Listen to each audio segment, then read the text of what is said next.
Hello everyone and welcome back to my YouTube channel. Today I am showing you how I made this card using the collaboration stamp set from Lawn Fawn for Stamptember at Simon Says Stamp. So I'm going to do some no line coloring using the Fadeout No Line Coloring Detail ink from Ink on 3.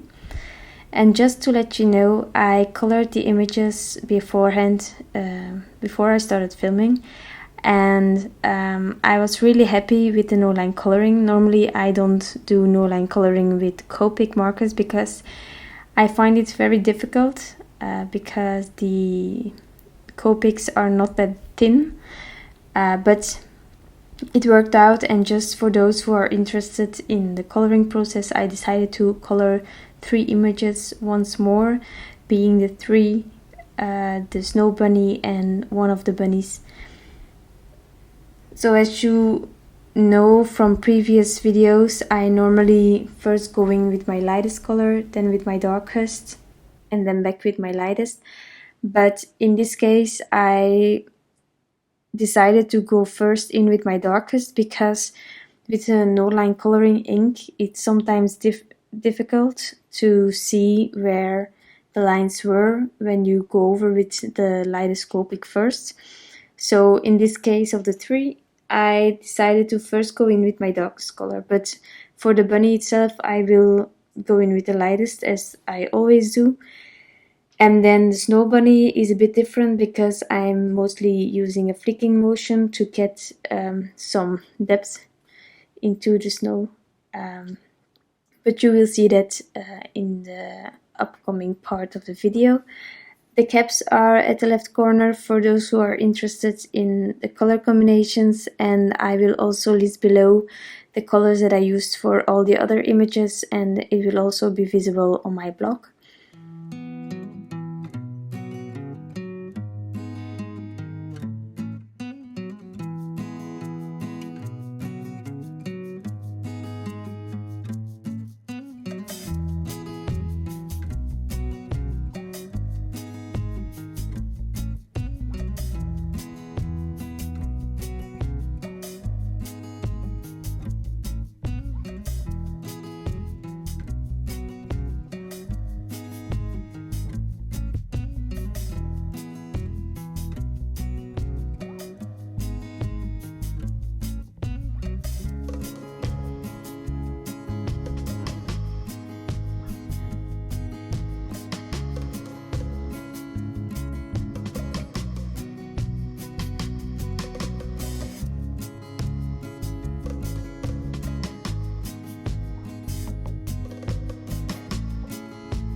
Now that the coloring is almost done, I am going to show you all the images that I colored beforehand and which I am going to use in the next part of this card creation.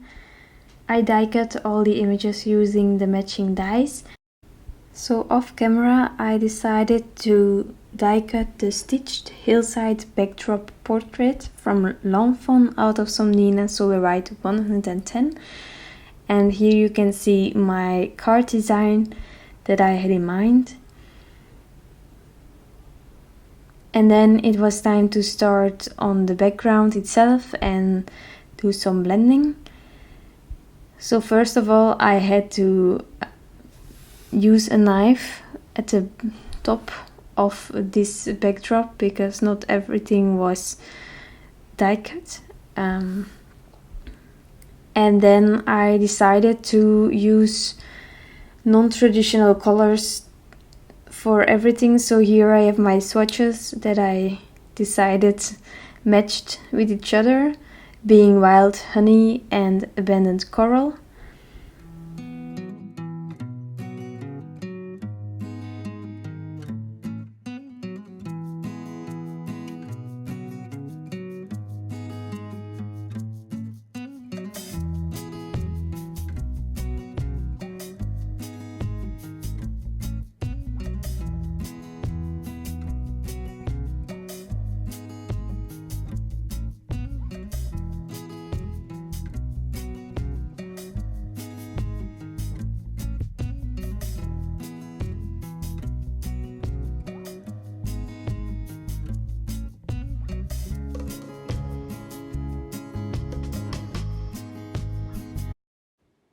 Next up I decided to use the Lawn Fawn liquid Stardust, and therefore I took an acrylic block to put it on top of it.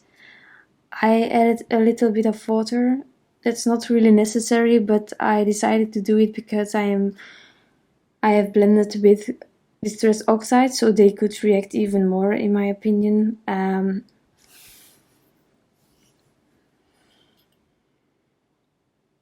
So I splattered it all around, and then because I am using Neenah, I decided to use my heat gun so that it could dry really quickly, because in my opinion my paper really bugs and sort of just is ruined when I add water on top of it. So I decided to quickly heat set everything so that it would not rip my paper or anything. And then it was time to do something about the hills that were created with this backdrop. And I first thought to keep the whole border, so I masked it off using some purple tape, and then I decided to use dried Marigold Distress Oxide ink, being a lighter ink than what I used in the sky already, and I just wanted to add a bit of shadow onto the snowy hills.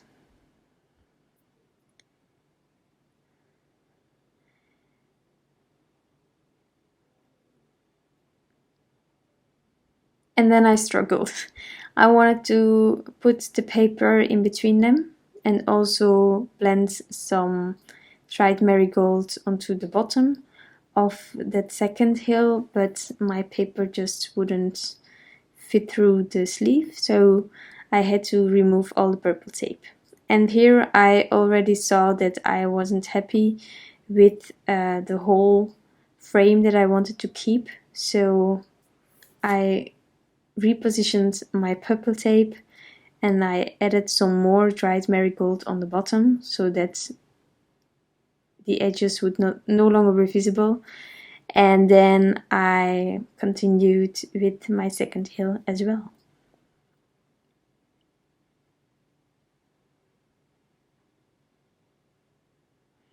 So I'm just using a small piece of paper and I am blending on top of the bottom of this hill.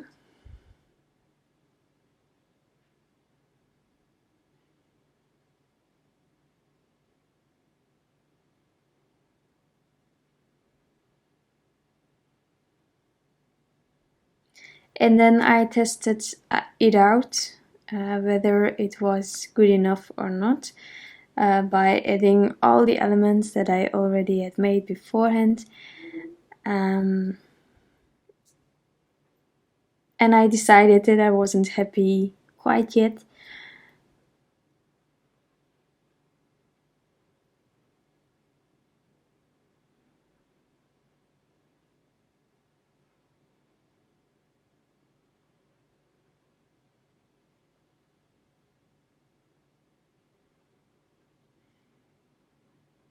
So after laying everything out, in my opinion, the frame was too wide. So I decided to blend some more dried marigold around the frame, but again keeping the stitched area white, so using purple tape once more to mask off the stitched edge, and then I softly blended some dried marigolds on the frame.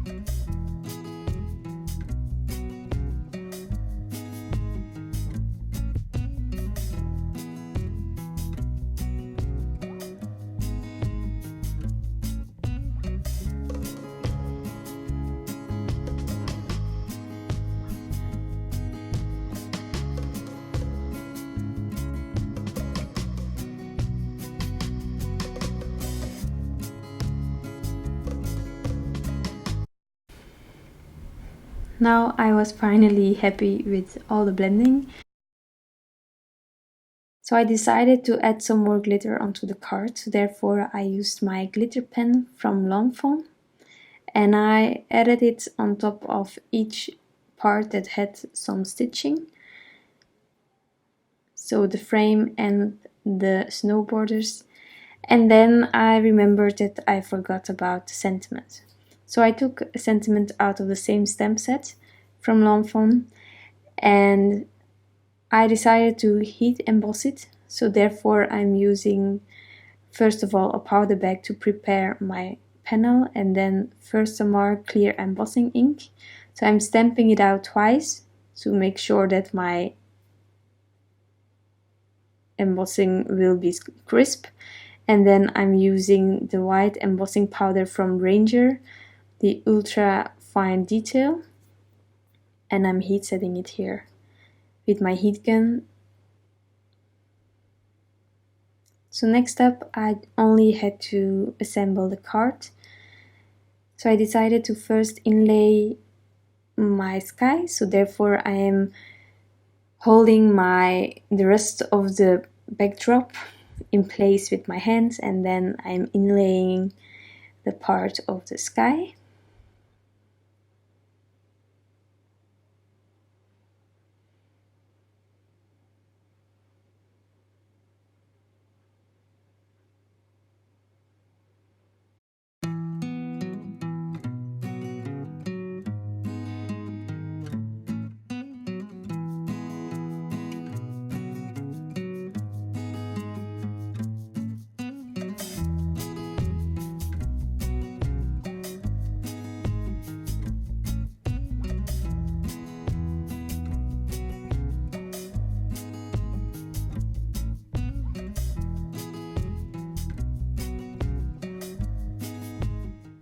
And then I decided to pop the rest of the backdrop up using some foam tape, Scotch foam tape.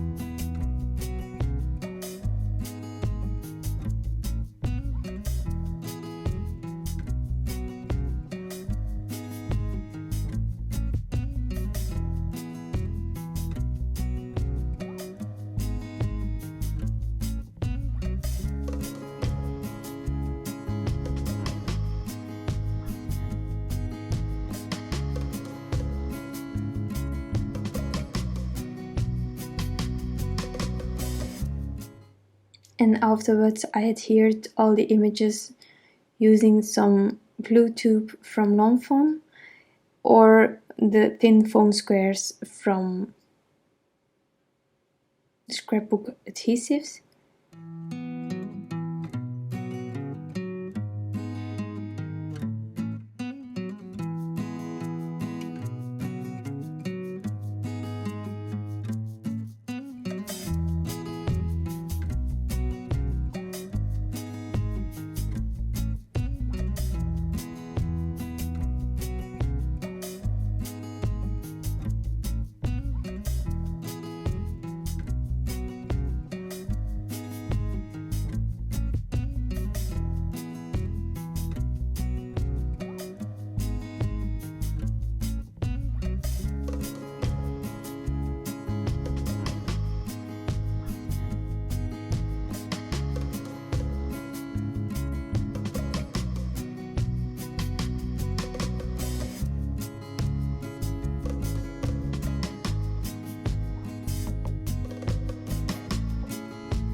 After adhering everything, I decided that there was a bit snow missing, so that the sky was a bit empty in my opinion.